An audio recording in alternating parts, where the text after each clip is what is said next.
Hi, folks. Welcome to the Prepared Homestead. This is Travis. Thank you all for stopping by to watch. Decided to do another little live stream tonight, partly because there's just some news stuff that we need to go over, and it's not good. I know everyone is they're tired. You're tired of the news stuff, and I get it.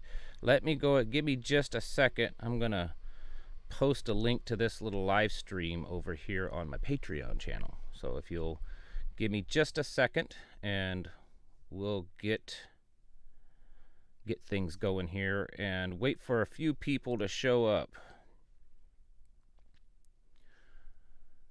All right, there we go. We got a few people showing up now. Now I know that you're probably wondering where my wife is, because she usually does these live streams. She didn't do last week, and she's not here this week, but because we have our big monthly meeting is tomorrow.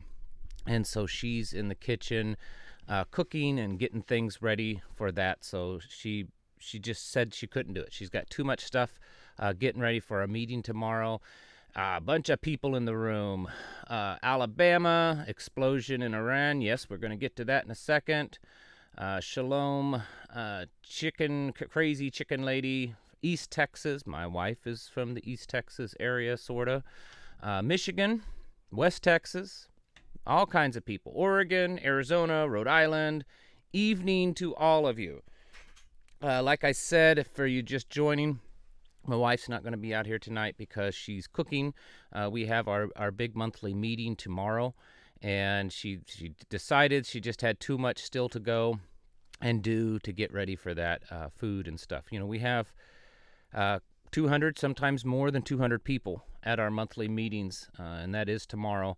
And this month, I haven't been making an announcement for this particular part of tomorrow's meeting, but I'll go ahead and I'll let the cat out of the bag tonight.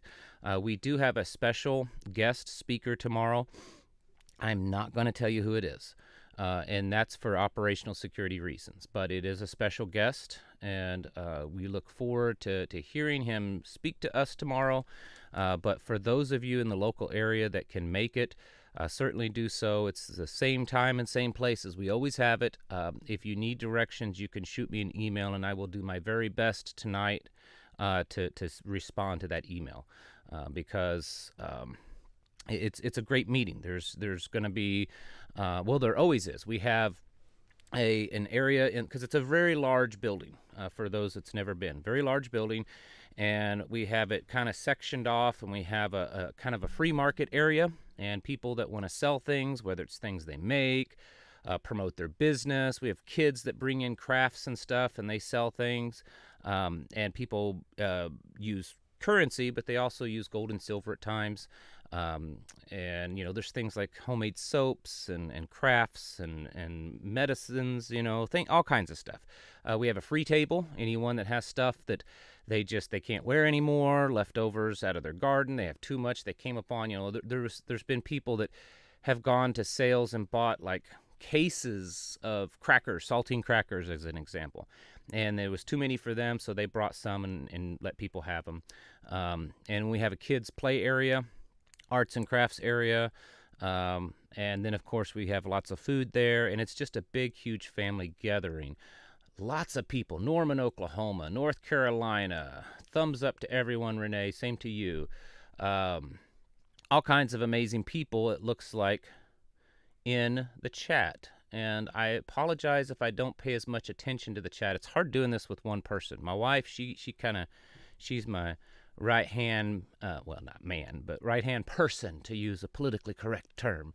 And she helps keep me on top of the chat, and I'm really bad about that. So anyways, if you're able to come tomorrow to the meeting, please do so. Very excited about that. And then after our special guest speaks, myself and a couple other guys are going to give a short demonstration, a short talk on property security and defense that we will expand on at a later time. But yes, oh yeah, Twin Arrows Survival said, sounds like a kick butt day. It is so cool. It's like a big family gathering, like the good kind, not the kind that you dread going to. You know, we've gotten to know so many people. They're just like family, and it's really an all day event. You know, people start showing up 10, 11 o'clock in the morning, and usually the last person's out of there which is us, but by 8, 9 o'clock at night, and everyone just hangs out. The meeting itself lasts like 2.5 hours, but the rest of that's just hanging out and talking and all that kind of stuff. So it's amazing. Northwest Ontario, Wascom, I don't know if I'm pronouncing that, Wascom, Texas. Snowy Michigan, I bet it is up there. Ours is just about melted off. Today it was broke the 50-degree temperature, and so most of the snow that we received the other day is melted off, other than like what's in the shadows and stuff. But they're calling for snow this week. I think it's Tuesday or Wednesday. I can't remember. Temperatures are supposed to be dropping tomorrow back down into 30s for the high, and then just kind of sliding further down after that. Proverbs 31 woman. That's my wife. I do have some news to cover, and we'll talk about that. I'll show you here on the screen in a second. And then I guess we can just do some Q&A kind of stuff. I really can't be on here that long tonight. I say that, and every time I say that, I'm on here for an hour or more. But I'm doing some last-minute stuff for tomorrow's meeting that we have, so I'm going to try to not be on here that late. I apologize for that ahead of time. Let's go ahead and switch over and talk about some news that I've seen happening that, well, not very good. This here, this, if anyone's wondering what this Nexta is, it is a pro-Ukrainian news source. So I just want to air that. But you can watch this video here. NATO is ready for a direct confrontation with Russia, but the alliance must rearm. The head of NATO Military Committee, Admiral Rob Bauer, said in an interview with Portuguese, blah, blah, blah. And he does. He goes in this interview, and he's talking about how NATO, they're ready. I mean, they got to rearm. They got to, produce some more weapons because, Russia or Germany, this was a few months back, Germany, it's estimated that Germany has about 3 days worth of arms. Not the big stuff, not tanks. We're talking like ammunition. 3 days worth of ammunition that they could sustain a major fight for 3 days. Warrior for Christ, hello. Hello from Iowa, San Antonio, Georgia, Virginia. Man, there's people all over the place. We're going to talk about eggs for a minute, too. But, folks, this is last week, in case you didn't see, and I don't know if I even brought it up in any videos, but last week, one of the defense ministers, I believe, in Germany, outright said on TV that they are at war with Russia. Now, of course, that's not an official declaration.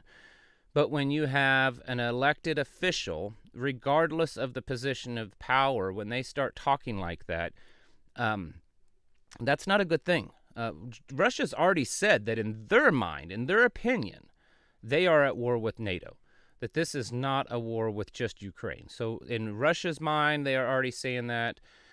We've got Germany and now the head of NATO's military saying that they're ready for a direct confrontation. Here's something you have to think about. A lot of you, maybe you're older, or maybe it's just because the way we were taught, I don't want to say indoctrination, but the way we were taught that we're waiting for this declaration of war. We're waiting for the United States or for NATO or whoever to make this broad declaration of war against Russia. Odds are that will never happen. Odds are we'll never hear anyone officially say, oh, yeah, we're in a world war, a direct war with Russia.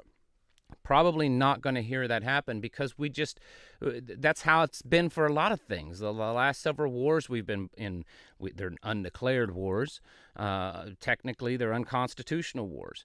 And we've seen other things. Hey, Tuba, thank you very much. We've seen other things that they...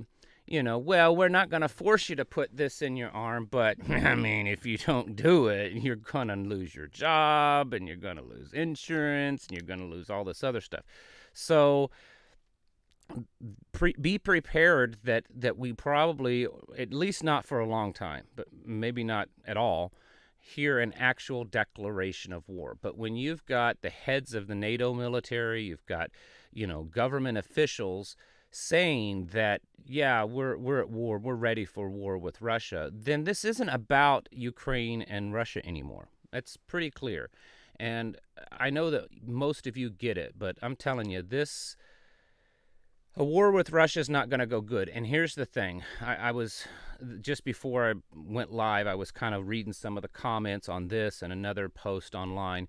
And there was a lot of people, I'm sure pro-Ukrainians and all this kind of stuff. Oh, Russia doesn't have a chance. NATO has more tanks combined, or NATO has more planes. And it's not going to, if we get involved in a world war, like a true world war, it's not going to be the world against Russia. It's going to be the West against the East.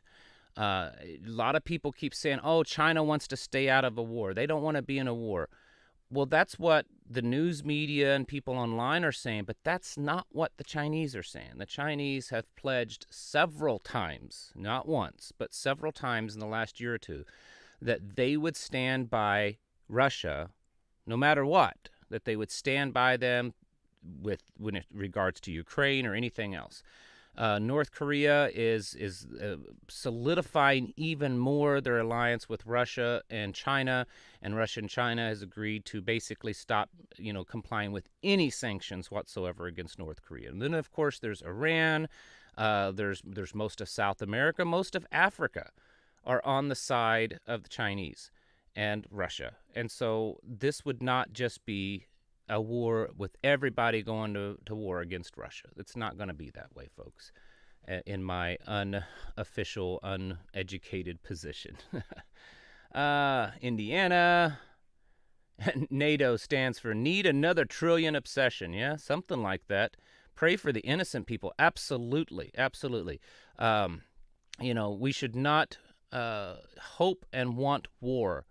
But if war should come, let it come in our day. Let it come now so that we can prevent our children from dealing with this. And unfortunately, this kind of war may last well into our children's lifetime, depending on how they are, what their age is right now.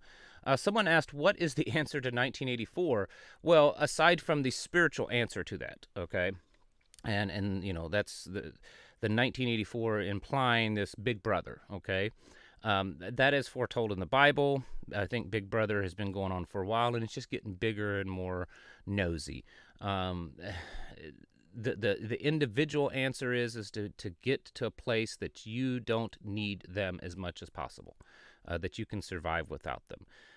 As far as people coming together and taking them on, and probably not right now is the time. It probably should have happened a while back, but I think they've gotten too powerful.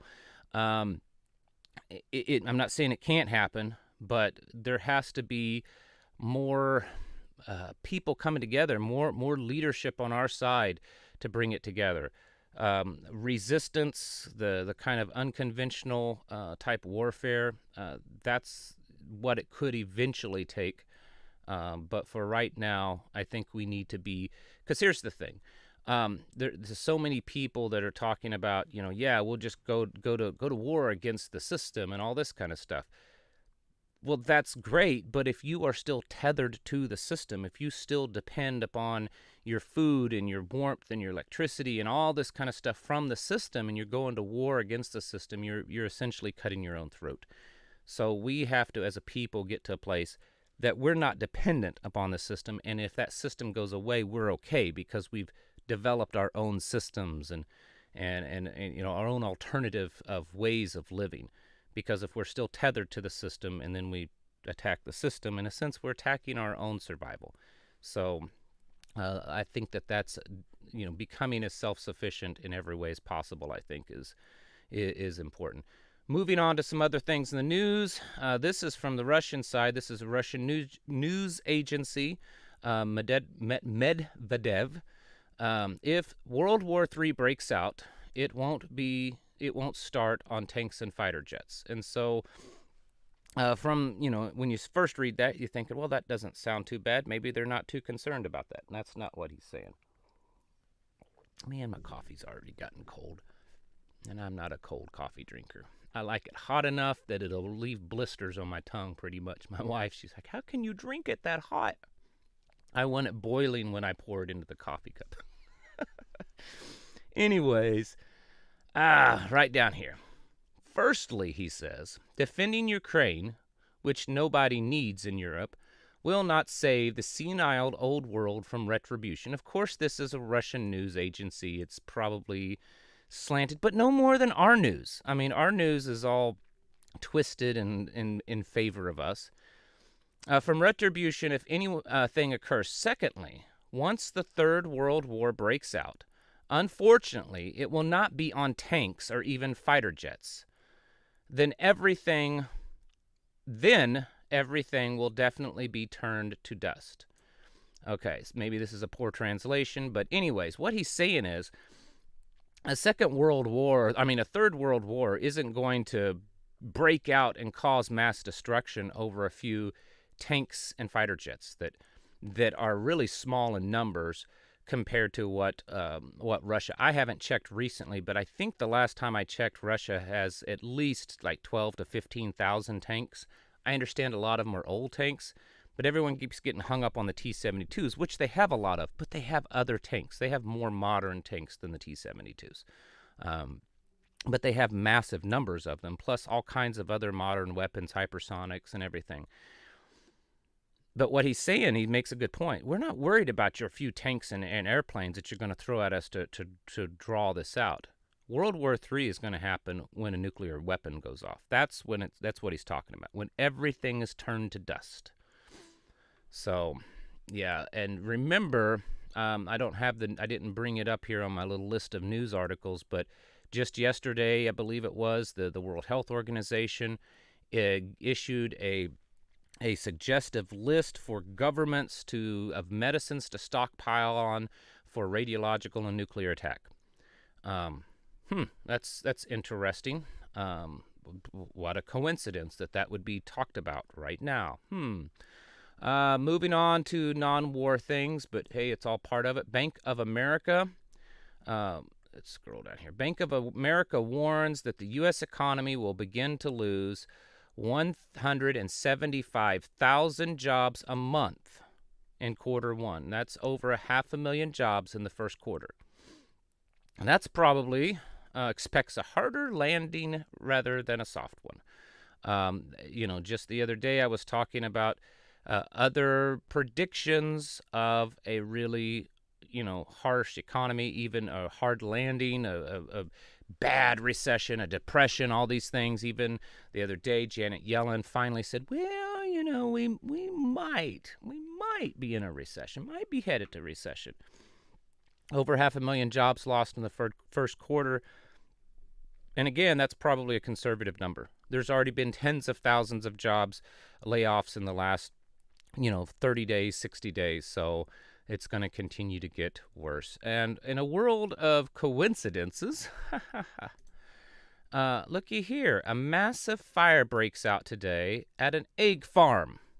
We haven't talked about these in a while. But yeah, a massive fire breaks out today at an egg farm. I thought this was going to bring up, let's see if one of these links will bring up a video. My internet's running a little slow tonight. I hope everyone can see the live stream pretty good, but my internet's just kind of a lot slower than normal. Let's go ahead and play this. As you can see, Hillendale Farms. This is in Connecticut. Well, anyways, the point is, we have all this, the egg shortage, the egg apocalypse, and eggs are what's causing people to fall over DAD. That's right. That's what they said. That's what it is. Because all you people, you gluttonous people eating all these abominable, nasty, natural eggs. Shame on you. You should be eating the synthetic stuff that we produce. I'm sure this, I think this kind of stuff, if it is being controlled, and probably is, this is more psychological kind of warfare stuff. Because one egg farm isn't going to do drastic damage to the system. But I think that this is more of their little psychological warfare. Yeah, egg apocalypse, egg battage. You guys are awesome. Egg sabotage, egg battage. Satan hates eggs. Eat the bugs. Yes, exactly. They fart flames. Liquid chicken farm. You guys are amazing. I love you guys. All right.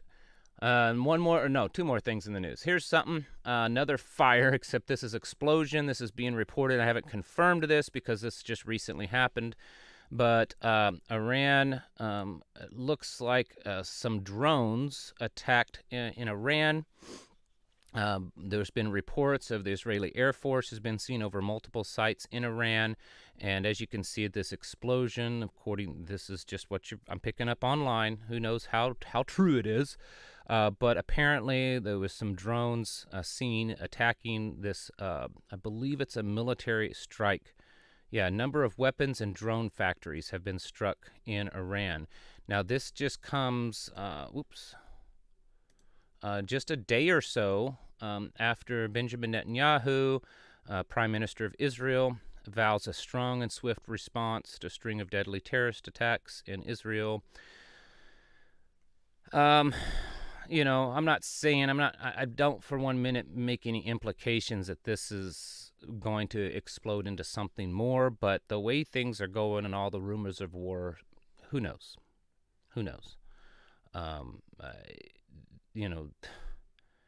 Eventually things are going to get going between Iran and Israel, I think, because it's biblical. But there's just so much tension, and it's quite possible that a lot of these people like Iran and North Korea and China are just waiting, and maybe it's part of the plan, probably.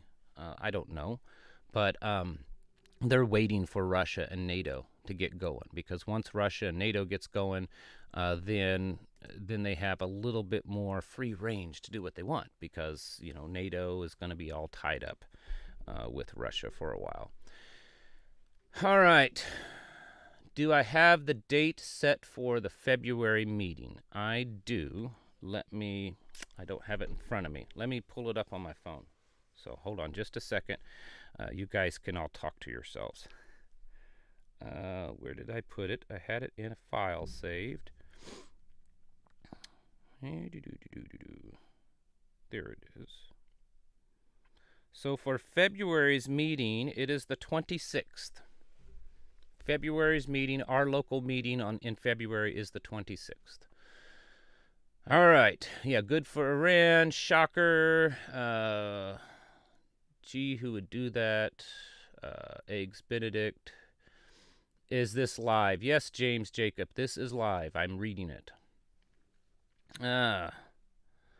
You will all be tested for your faith. Absolutely. That's why I say every day, get as spiritually ready as you can. And what spiritual readiness means, in my opinion, is getting into this, reading it, getting to know it, hiding it in your heart. This has been probably months ago. I talked about this, and some of you may have seen this video clip that was going around several months ago online. And it was this, I believe, a missionary. I can't remember all the details, but he had been in China, and he was telling this story about in China how that it's illegal for them to have the Bible, and that they is the video buffering? I apologize. But how, maybe it's not working. There we go. It's showing that it's picked back up on my end. Anyways, so in China, they can only have little slips of paper from the Bible because it's illegal for them to have, especially in a lot of areas. And these Chinese, Christians, that they literally hide the word in their heart. They memorize, and he said they memorize entire chapters and books in the Bible, and they do that because they can't get a hold of something like this. So there's a spiritual war that's happening, and it's going to manifest itself, I believe, in the physical world, which means that you're gonna eventually have to make some decisions in your life, and which side you're on. And I'm not saying that you haven't made that decision now. I'm saying that because I'm not making any accusations against you. What I'm saying is that it's easy now to be a follower of Yeshua, to be a man and a woman of God, because our life isn't being threatened for that. But at some point, that's going to change. And so getting yourself spiritually prepared for that day, that there literally may be a gun to your head saying, well, if you choose him, then you die. And you need to know what choice you're going to make. All right, moving on to the thing on the chat thingy. But seriously, though, the whole World War III stuff, goodness, folks, we got to get ready. I don't think that our country is one bit prepared whatsoever, not in a military way, not in an economic way. The people, the psychological whatever of the people, they're not ready for this, okay? And it's going to be some pretty bad times. You know, Yeshua said that you'll hear of wars and rumors of wars, and this isn't the end yet. It's getting close, but not the end yet. And we are going to, I think we're going to start experiencing that. Hey, Deb Smith says, hit the thumbs up button. That's a good thing to do. It helps out the channel. Thank you very much. Please pray and read the word daily. Amen. Amen. Because I think we're going to start, we've already seen crazy stuff, folks. We're going to start seeing it more. You know, I know a lot of people, and I'm going to be careful of what I say because it's YouTube, but these recent videos that they've done, you know, where they got the guys talking about stuff about this, man, I think some of this, in some ways, is part of the Marxist plan, okay? And it's about tearing the society apart. It's about causing problems and chaos. You know, pitting races against race and political ideologies against political ideologies. So this idea that both sides are being played by the same people is a very real thing. And I'm not saying that these things don't happen. I'm not saying that the people that made this didn't do it, but why is it kind of out there? Why does it seem like they're admitting that it could be true? It's very possible that it's all about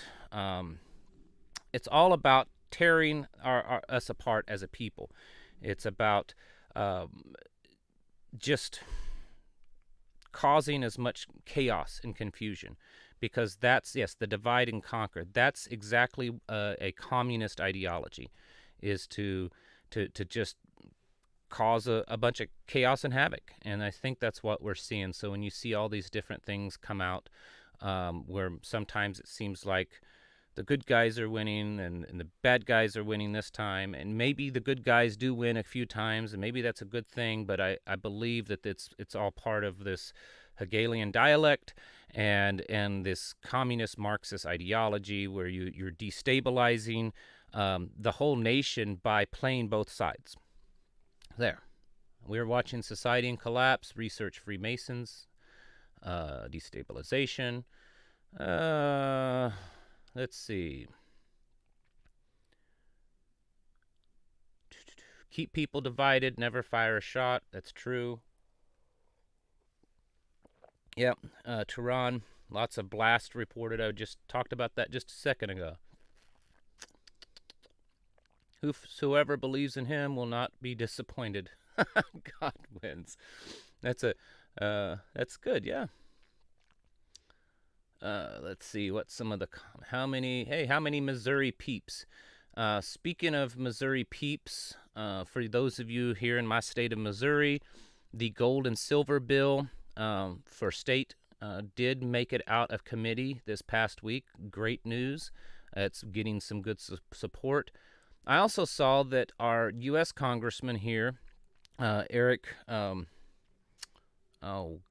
Burleson, filed for a bill on the federal level to disband and do away with the ATF, which is a good thing, but I don't think that bill has any chance of making it to the president's desk or him signing it. But I do hope that it's possible that the Supreme Court will get a hold of that and overturn the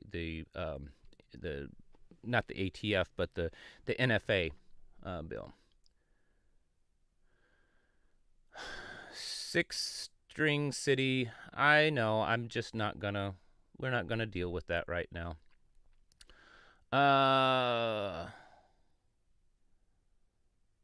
Yeah, be happy when your knee is bent, because all knees will be bent. Rejoice in his return. Yes, every knee shall bow, every tongue confess. Missouri here. Let's see. Oregon. Missouri, the real land of the free. Well, it's beginning that way. You know, Missouri, and many of you other states are the same way. So don't think that I think that Missouri's the only state that this is the case. Missouri, if you look at like a lot of statistics and stuff, it may not be like the most ideal looking state. It's all because of two cities, St. Louis and Kansas City. You look at crime rates. You know, Missouri, their murder rate is not very good for the state. But yet if you remove Kansas City and St. Louis from that, it's actually really good. It's Kansas City, St. Louis, a little bit of Columbia, a little bit from Springfield, Missouri, but the vast majority of the state, they are some of the most, and northern Arkansas too. No, Arkansas is the same way. If Arkansas could get rid of, you know, Jonesboro and Little Rock and the Fayetteville area, at least, you know, some of the voting there, Arkansas would be the same way. Northern Arkansas and southern Missouri, the people there, they are the most liberty, free-minded people for the most part you'll ever see. And I know that a lot of places, Florida, you know, I'm sure Florida is probably thinking, if we could get rid of the people in some of these big cities, the rest of the state would be great. Someone says I just just bought a cabin, expecting it next week. Awesome, Rose. A lot of people are doing that here. Let's see. Wyoming, northern Minnesota. It's negative 19. Oh my goodness. In northern Minnesota, negative 19. I know what that feels like, and I'm not envious. I'm sorry, not envious of that at all. Everyone getting ready for solar gardening this summer. Boy, Ridge Runner, you are dead on it. We got to get serious about our gardening. All of this stuff with the pole shifting and things, it may not be happening necessarily this year, but folks, we need to take our gardening serious. I highly recommend greenhouses, hoop houses to extend and protect your garden as much as possible and produce. Get into foraging, forest gardens if you have a lot of woods. And a lot of people here in the Ozarks, you know, have more forest land than open land. That's the typical case here. You can grow food in the woods. Not every kind of food, but you can do forest gardening in the woods. So you should get used to that and figure that out. 65 in Naples, Florida today. Oh, man, you guys. Bob, I'm telling you, I'm surprised you didn't all freeze to death down there. Poor people down there in Florida just freezing to death, and it was 65 today. Someone got their seeds started, Campfire Chef. Awesome. That's what we need to be doing. Yeah, Columbia and Springfield are awful, too. If you look at their voting record here in the state, Springfield is still technically conservative, but it's just barely. Let's see. Born and raised in Arkansas, still own home there now in Tombstone, Arizona. I'm assuming you're calling it. Are you calling it Arizona as a Karen thing? I don't know. Morgan County is the best. Good. That's a good county, definitely. From Tulsa, Choctaw, 2 Sticks. Victory Garden, absolutely. We've got to be producing food. It's super. Anyone moving to Missouri, please leave your politics there. Absolutely. And this goes for any of you. I suspect the majority of you that are living in more city and urban areas and moving to the country life wouldn't, consciously do this. But I think sometimes people that have lived in the cities their whole life, they don't realize, even though they don't consider it a liberal idea, They want the things to be different out in the country. What, my neighbor, he doesn't mow his yard all the time. Sometimes he gets so tall you can't even see his cars. Who cares? It's out in the country. He's got an old pickup truck sitting up on blocks. It's been sitting there ever since I moved here. Who cares? It doesn't hurt you. And that's, out here, you can drive down some old gravel road and you'll see a house that's $500,000, and a quarter mile down the road you'll see some old trailer that people are living in that hardly has a front door on it. And some people don't like that. I'm not necessarily saying I like the old trailer with the door hanging off of it, but the idea is that people should be able to live how they want and leave each other alone. So yeah, leave your big city politics in the city when you move out into the country, wherever that is. Washington, Ocean Shores, 46 and cloudy today. That's a little cooler than we were today, but not much. So that's pretty close to what we hit today. So, someone said last year was their first garden, but the heat got it. Tell you what to do with that. You need to get shade cloths. I highly recommend shade cloths. I guess we could, but I don't want to take all the time. Most of you are aware of like grand solar minimum, the pole shifting, all that kind of stuff. There's lots and lots of evidence that the sun's radiation is more intense, and I think that's why we're seeing it harder on the gardens this year. Our garden struggled. I watered that garden constantly, and it wasn't that we were dealing with droughts, because we weren't in that condition. It was raining. So we weren't in that drought condition that some of you were in. It was just hard. Gunny, hold on, I'll get to your question here in a second. It was hard because of that sun. And so if you get you some big shade cloths, and you can buy it in rolls like on Walmart.com or Amazon.com or at a local greenhouse or wherever you want to buy it. And you don't even need it to be because it comes in different percentages, and percentages is how much sun it's blocking. And for putting it over your garden, it doesn't have to be like 80-90% block. Most of mine, I think, is 40 to 50%.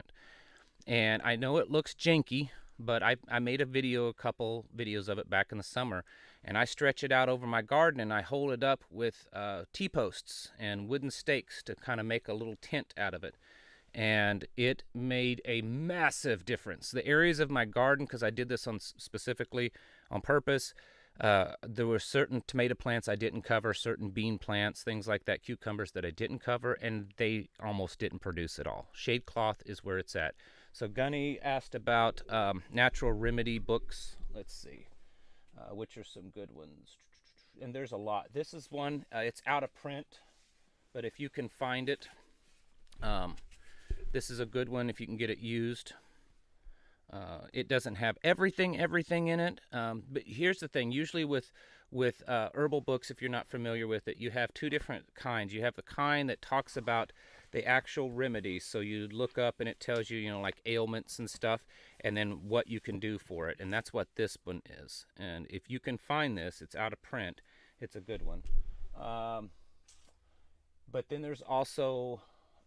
there it is up here. Books for identification. This is an identification book. I recommend every person have a book like this. This is my favorite one. I have 2 or 3 identical because I go through them and wear them out. Let's see. That's another good one. I think there's one in the house my wife's been looking at, but...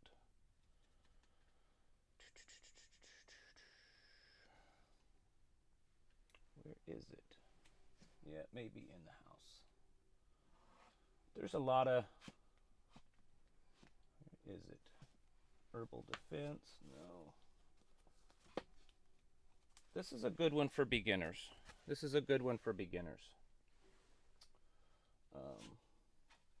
But anyways, that's just a few to kind of get you going. This one is still in print. In fact, this one has just recently come out, but it's got some good stuff. It's on the line of this one, just it's smaller, so it doesn't have as much information. So it's a more kind of abbreviated, but it's definitely a good one to get started. Thank you, Liberty and Justice. Let's see if there was any other books that I would highly recommend. I think I've got a couple in the house, and that's why I can't find them out here. This is a good one. Well, if you can see that,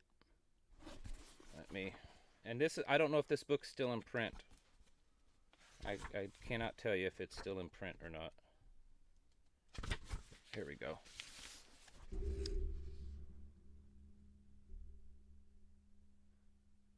All right. And let's see, what else do I have out here? There's one that I know I have, but it's not out here. But definitely you want to be getting you some good books on medicine, natural healing kind of stuff. Definitely the one that I'm thinking of, it's not out here. Natural Pharmacy, another book for prepping, is something like this. This is an old one, and the idea is that, you know, what if you come across you know, prescription, and this isn't actually the one I was thinking of. You need to get one that has an identification, that has the pictures, and I don't have that one out here right now, that has the pictures of prescription drugs. You need that because, you know, what if you come across, because the doo-doos hit the fan, you come across a bunch of prescription medication. It'd be nice to know what it is. Thank you, Ashley, very much. All right, let's go back to the comments here. Let me scroll up and see if there was anything. What's going on in Iran? Cigar Prepper said, well, it looks like Israel bombed some military installations in Iran.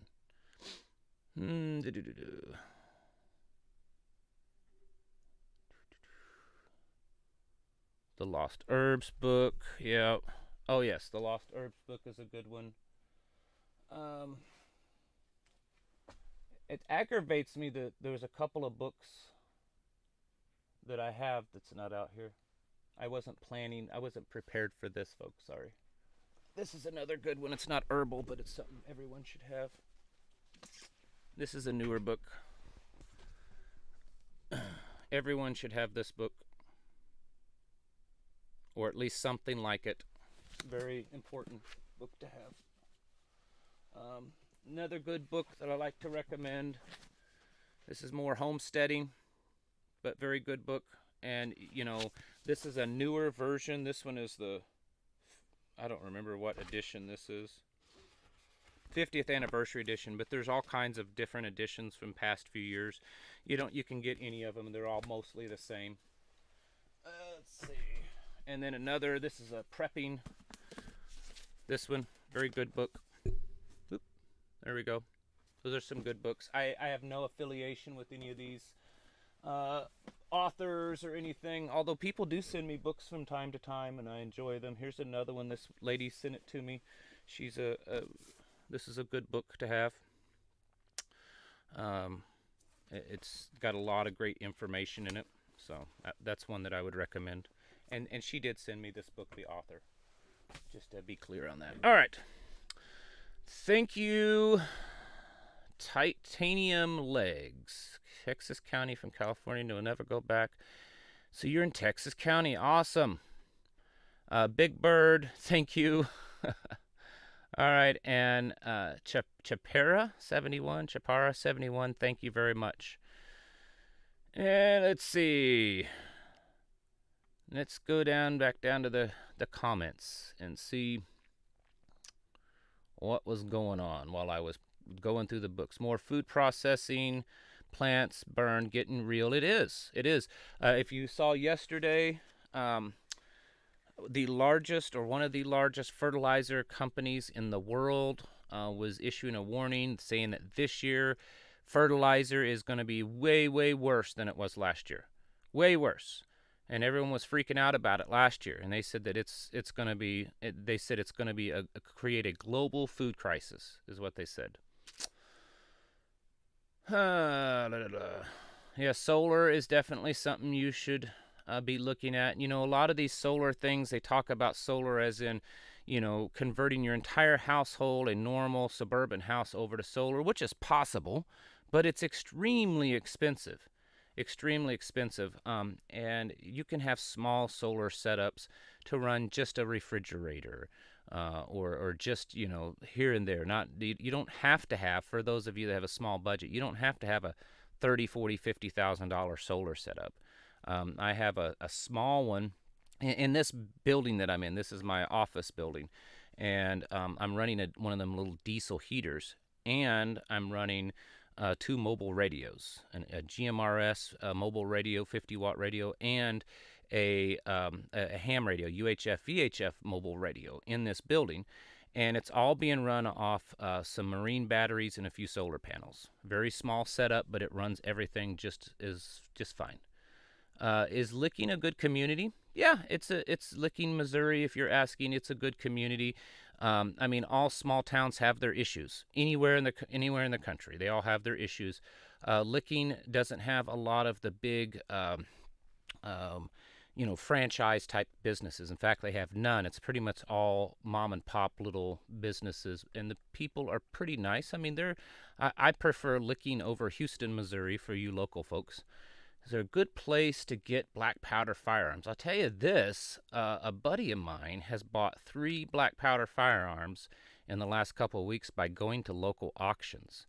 A lot of these, like estate auctions and stuff, you know, grandparents had old revolvers, you know, remakes and stuff, and they mean nothing to people. And he has bought 3, I believe, in the last couple of weeks, these black powder revolvers for just hardly anything. I mean, considerably less than what they're worth. So that might be a place to kind of look at, you know, go to some estate auctions. Because, you know, they're not listed as a firearm. There's no paperwork in buying a black powder firearm because it's not legally the legal definition of firearm. It's not there. Rabbit Coyote's talking about his setup. Yeah, I'm not saying you don't need a big $30,000 to $50,000 solar system. I'm saying most people can't afford that. And you know, if you're just wanting to keep a refrigerator running or something like that, you can keep a refrigerator running for a very small solar setup. How many acres do you homestead? I am very sorry, and not to be rude, but that's operational security. So it's plenty. Let's say that. Let's see. Lost Book of Herbal Remedy. I don't have that one. I don't think so. No, I don't have that one. I think someone asked me that last live stream. I don't have that one. My mother has asked me about it, and I'll probably get it one day just to see what it's like. Someone likes GMRS. Yes, that's I think for local, like mag groups, tribe, crew, whatever, GMRS is the better choice. I've been a ham operator, licensed operator for 20 years. So for you ham radio guys, don't get too upset at me. It's super easy to get the license. One license covers the entire family, and it's just easy to get on. I get it. There's a lot better, you know, for communication, but for most prepper group, you know, uses, GMRS fits it easily, and it's cheap. And you can get out enough, especially if you put up a repeater, a 50-watt repeater. You can get out decently. Let's see here. Someone says O2 generator. Yeah, you know, having a battery backup running off a solar and a power inverter, and you know, it wouldn't take as much as you think to run that. You could probably get a system $500 to $1,000. Very, very possible to run something like an oxygen generator. I don't know how many wattage and amps something like that pulls, but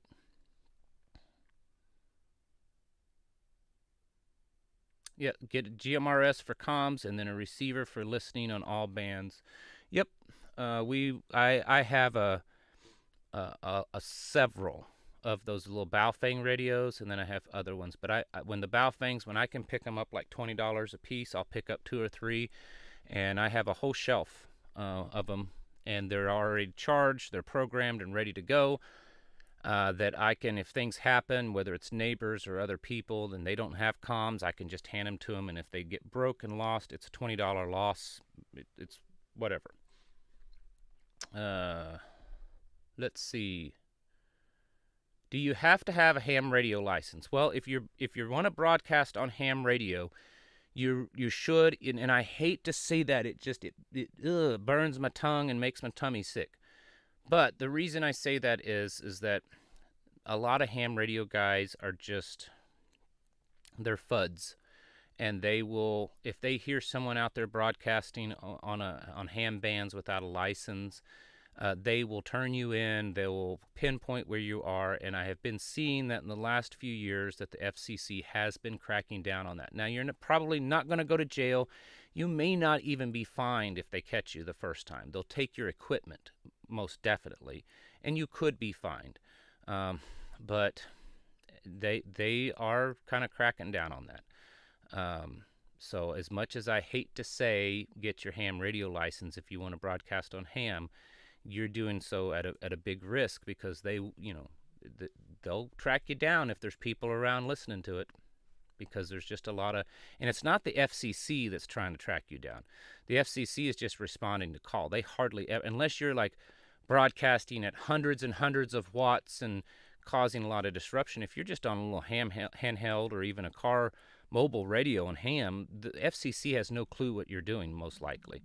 It's these local ham operators that are listening to you, and then they're turning you in. Yeah, nothing better to do with their lives than being nosy. Bob Marsh, you're correct. It's sad, but that's exactly what it is. But yeah, everybody needs to be taking seriously their comms. And, as far as like HF, which is the radios that, you can listen and talk around the world, even if you don't have a license, I would certainly get them, and you can hear stuff. And if you needed an emergency broadcast, that takes a little bit more technical knowledge to run HF, but you can still do it. Have I ever ran the internet over radio frequency? No, I haven't. I get asked that a lot, and I would love to do it. And I've played around with it on other people's rigs, but not my own. And it's just mostly, as much as I hate to admit it, I'm so busy all the time. And it's not just this channel; it's the stuff we're doing here in our community that I hardly have time to do that kind of stuff. Why do you have to have a ham radio license? Well, if you want to broadcast on ham, the government says you have to have it, or you'll get fined, or they'll take your equipment away. And like I just said, there's all kinds of people on ham radio that would just love to turn you in because you're broadcasting without a license, and they'll do it. Disappointed in the Lost Remedies book, poor pics and poor paper quality. That's good to know, because I don't have it.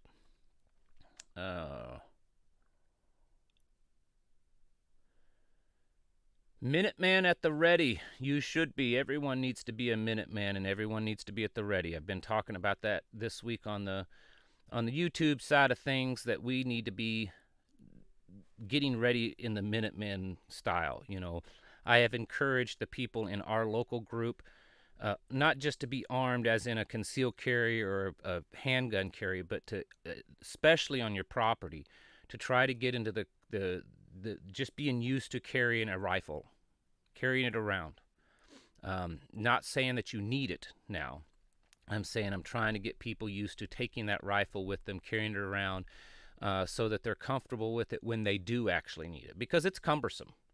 If you have an AR, an AK, or whatever your defense rifle is, and it's on a sling, you got it over. You've all seen me in the videos. It's cumbersome. It sticks out. You smack it on things. It gets in the way. It's hard to walk through the house and stuff until you get used to it, and it becomes like a third arm or something, and you're used to it. We need to get ready for that, because sad hams. Yeah, Rubicon calls them sad hams. I like watching that guy's YouTube channel. Anyways, there's going to come a day, most likely, that you're going to want to carry that on you a lot, especially people in certain areas, to protect themselves. Yes, John Waterman says that Rubicon is a good source. He is. He's very entertaining.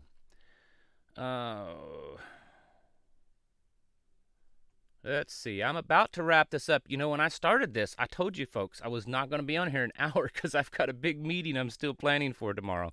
And I've been almost an hour. I shouldn't have said anything because I knew it was going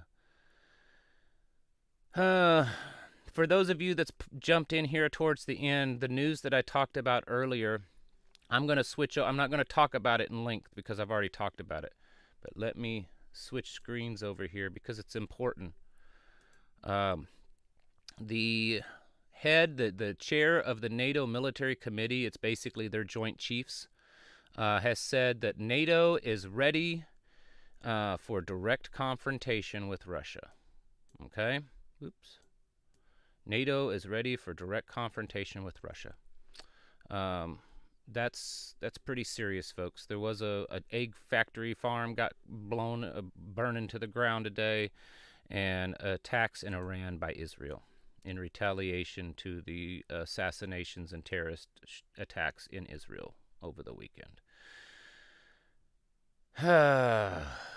Folks, it's time to get our houses in order.